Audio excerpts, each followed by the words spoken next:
Alright, the game you're watching is a game that I myself played against another StarCraft player on the map Colosseum, and here I am as the Purple Terran at the top left of the Colosseum map. And my opponent is a zerg player.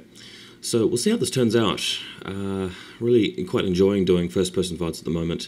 It gives me a chance to talk about my own game a bit more, and obviously get a little bit of feedback about what I'm doing wrong. And I think it does help my play a little bit, just to be able to break it down and watch sort of myself playing all over again. So first-person VODs are a really good idea. Anybody else who has the technology to do this, I definitely encourage them to do it. But yeah, coming back to Colosseum, Terran versus Zerg on Colosseum is a bit interesting because the Zerg has an opportunity to really expand across the map during the mid-game when they've got map control over you, and that can be a bit dangerous sometimes.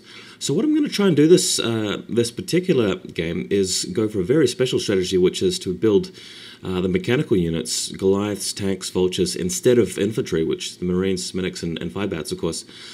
Which is a bit of a tricky strat against Zerg. I haven't practiced it very much, so I thought I'd give it a go this game. This is against a player in Iccup, the International Cyber Cup, and I don't know if he's a very high-level player or not. This is a fairly low-ranking game, but you can never tell if somebody's smurfing you or not. There's his drone there looking for my base, and I'm checking the bottom left location to see whether he's there. But generally, back to the Terran versus Zerg using the metal build. It's a tough strategy because the Zerg has probably more options to counter you than you have really to succeed with it, and it's very map dependent. You need to get a third gas as Terran, and usually you're preventing the Zerg from getting the gas while staying on 2 gas. Sorry, usually as Terran you're preventing the Zerg from getting a third gas while staying on 2 gas guys as yourself.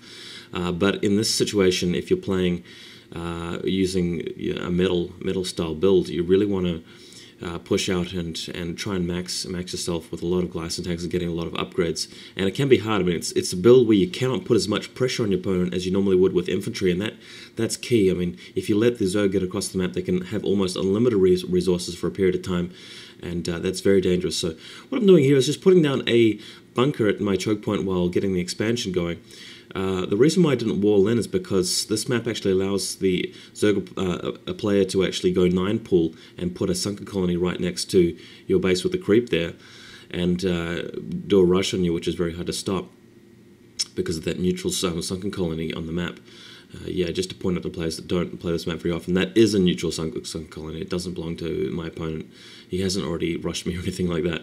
But just checking out his base, he's actually expanded to the expansion point just above his base, and there's a protected expansion that he hasn't taken yet, which says to me either he doesn't know about it, which seems unlikely because most people who play this map know what's going on, know where to expand on the map.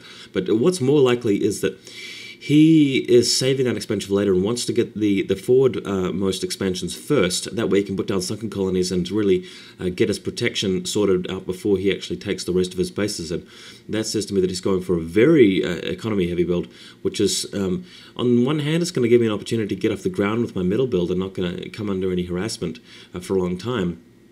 But on the other hand, he'll be in a better position to actually tackle my build.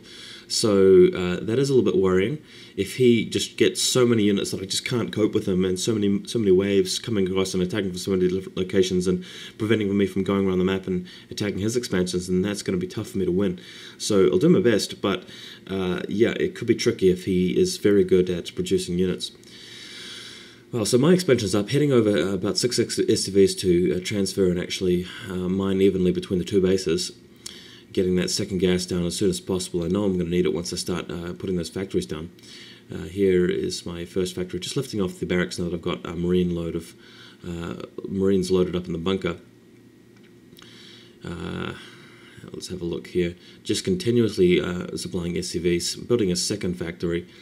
What I want to do first, once I've got the factories up and running, is get a couple of vultures, because I need to be able to scout the map. I need to be able to see how fast he's expanding, how thinly he is spreading himself in terms of units, and just laying mines down, and then I can switch to Goliaths, because inevitably he'll be going for Mutalisks to harass me. Usual response to the metal build once the Zerg player realizes that you're doing it is to build a lot of Hydralisks and a lot of Mutalisks. That way you can't be too heavy on either Goliaths or tanks. And I mean, that kind of force is quite mobile.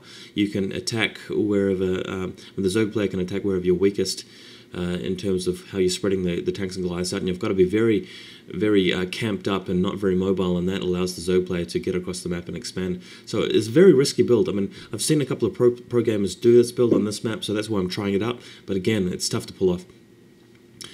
So I'm putting down some comsat scanners. I really want to find out what he is doing. I need to know whether he is in fact going for Mutalisks. If not, then I really just better not build so many Goliaths at the start.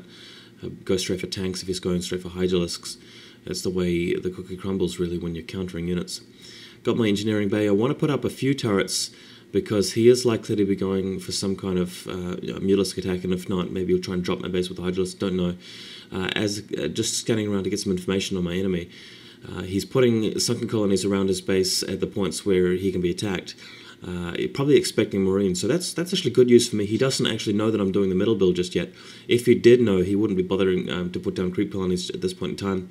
Got my double armory up. That's very important to get the upgrades up as soon as you can of this kind of build. Upgrading the Charon boosters to increase the Goliath range. I haven't spotted as Spire yet, but I am expecting to see it. I'll be scanning them again as soon as I have enough energy with the comsat scanners to do that. Going for a quick four factories now that my economy is swinging along. Had another scan of his base. Still can't find that Spire. There's the Spire now, so he is going in fact for Mutalisks.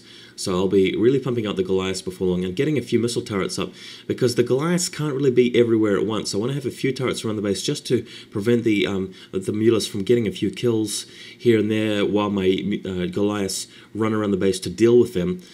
I think that's quite important. You lose SCVs otherwise, you lose SCVs otherwise, and you really don't want to do that.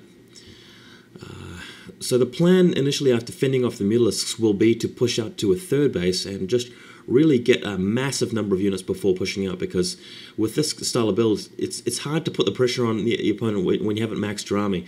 If you can get over sort of 160 to 200 supply, that's when you're really in a position to bulldoze the Zerg with one massive timing push and just crush a whole bunch of expansions at once. And that's how this matchup really works. And then you can have reinforcements protecting yourself back at base if you do take some casualties. But with 2-2 upgrades or even 3-3 upgrades, that's when you can really put the hurt on the Zerg player with mechanical units, because the quality of your units just really overrides the Zerg, and they need some serious firepower to be able to take you down. And it's usually a war of attrition in the game that the Zerg has a better chance of winning, and Defilers too are a good tide turner. So as that's concerned, so just waiting for the Mutalisks to arrive. They will be showing up at any point, so just worrying about that. Sending my Vulture out on the map, as I said earlier. I want to get a couple of Vultures out just to see what my opponent's up to. You really need some intelligence to find out where the opponent is on the map and to just lay down some mines at the expansion locations to prevent him from expanding too quickly. Here are the Mutalisks now. Mutalisks coming around the top of my base, just avoiding the missile turrets, so hitting all of my squadron of Goliaths basically around. I'm just going to scan this area to see where his units are, and yeah, this allows me to target him with a whole bunch of rockets. He probably wasn't expecting Goliaths, so unfortunately I seem to have caught him off guard. And that really prevents me from taking a lot of casualties there, and his harassment is going to be minimal unless he finds an opening in my defense. So now that I've got enough Goliaths that I know I can defend against those Mutalisks, switching to tanks, because I know at this point he's going to be going for some other kinds of units. He won't be able to win the game with just Mutalisks alone. He's going to have to take to something else as well. In the meantime, I'm just laying mines down in the expansion locations to prevent him from putting hatcheries everywhere. And the Goliaths, I'm just hanging on the ramp between the two bases because I know he'll be going for either one of the SCV lines. And the Goliaths being in that position will allow me to respond the most quickly to his attack when it comes in. And yeah, as you can see in the meantime, just trying to cover all the ground there in terms of the expansion locations at the bottom left and the bottom right, which are rich with 3 mineral patches each. Scanning the space again, he's got a lot of hatcheries down. He's really bolstering his economy. I did spot a Hydralisk den there, so he's going to be supporting his army with Hydralisk, as he should. I mean, Hydralisks are excellent against Goliaths, terrible against tanks, but you need the combination there. If he's got a lot of them, he can just really swamp in and do a lot of casualties to me while replenishing his army with a lot of hatcheries. It's really the way to go. At this point, I'm adding a science facility with Starport, primarily to get +2 upgrades. That's the most important reason, but also to get a science vessel